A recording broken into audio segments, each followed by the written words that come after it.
have been accused of plagiarism by many historians and researchers. One of the most famous mathematical equations in the world, E equals mc squared, was first published by Olinto de Pretto 2 years prior to Einstein's publishing of the equation. The equation, E equals mc squared, should rightfully be called the Pretto equation. He was a commie. He says he was a pacifist, but he wanted war with Germany. He actually wanted to genocide Germans. There was a quote where he said, "The Germans can be killed or constrained after the war, but they cannot be re-educated to a democratic way of thinking and acting. It is hoped that by war's end, they will largely have been killed off." Albert Einstein said this. At Lincoln University, California, Einstein gave a speech in which he called racism a disease of white people and added, "I do not intend to be quiet about it." But he was vehemently anti-nationalist and anti-white, but very, very pro-Jewish. In fact, he was offered a presidency of Israel. He politely declined the offer by saying, "I'm deeply moved by the offer from our state of Israel and at once saddened and ashamed that I cannot accept." He was a hardcore Zionist but opposed nationalism at every turn for Europeans. In fact, he wanted to crush it.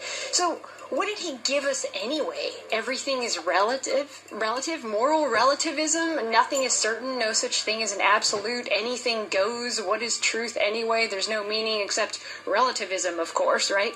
So only his view of the universe is the right one that we're all choking to death on, right? Many physicists disagree with his theories because that's all they are, is theories.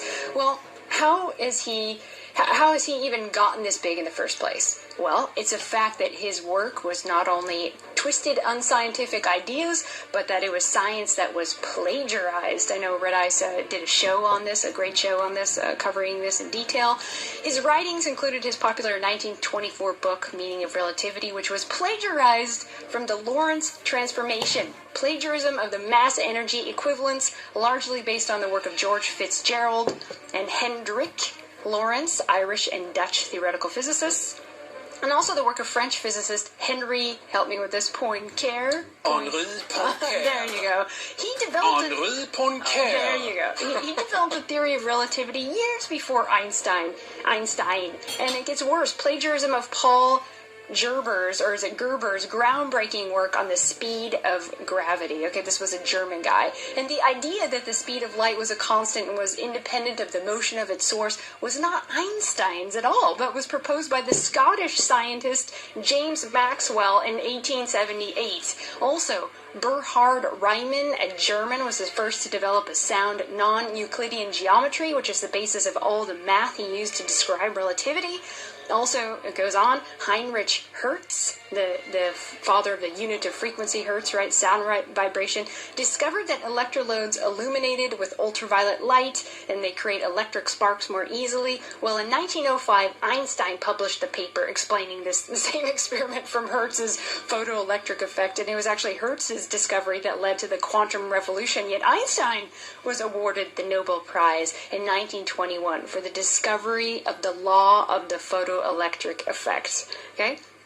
It goes on. Nikola Tesla, he could not stand Einstein. In fact, he called him an old crank. He gave a scathing analysis of Einstein's relativity theory, calling it a magnificent mathematical garb, which fascinates, dazzles, and makes people blind to the underlying errors. The theory is like a beggar clothed in purple whom ignorant people take for a king. He said this in 1935. John Murray Cudahy, a brilliant known sociologist, said Einstein was motivated by a desire to distort and destroy Western science. Very, very accurate. Dayton Clarence Miller, president of Britain's Royal Astronomical Society, disagreed with all Einstein's theory. He had his own absolute space theory, which is interesting.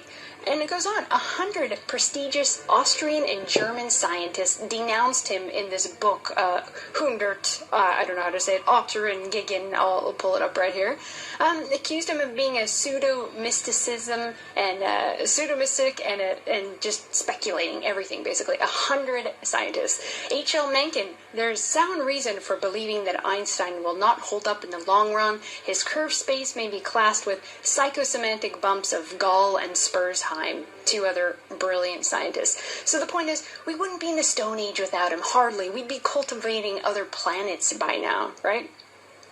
And then people who say, oh, you're just jealous of him, or, oh, it's because he's Jewish. No, it's because he was a thief, a liar, and a plagiarist, and an awful person in his private life, and true brilliant people couldn't stand him, and they viewed him as a crackpot, and a liar and a plagiarist because he was. And Einstein criticized scientists he felt threatened by true geniuses like Erwin Schrödinger, quantum theory, Werner Heisenberg, Hilbert Planck. He was actually the jealous one who was attacking all these, but he was propped up as the archetype of brilliance, genius in science, the smartest man alive, and he was a Jew, right? So he's just a pure creation, basically, of a Jewish media hype that was manufactured in the 20s, basically like a pop star. But he was a commie who failed his college entrance exam and shamelessly ripped off true geniuses. So he's all smoke and mirrors. He's a fraud, people. And I don't know if you guys have heard this before, but it's massive. Germany, Henrik, as you said, was thriving. I mean, just amazing minds were coming out of Germany in this time. It's not like Einstein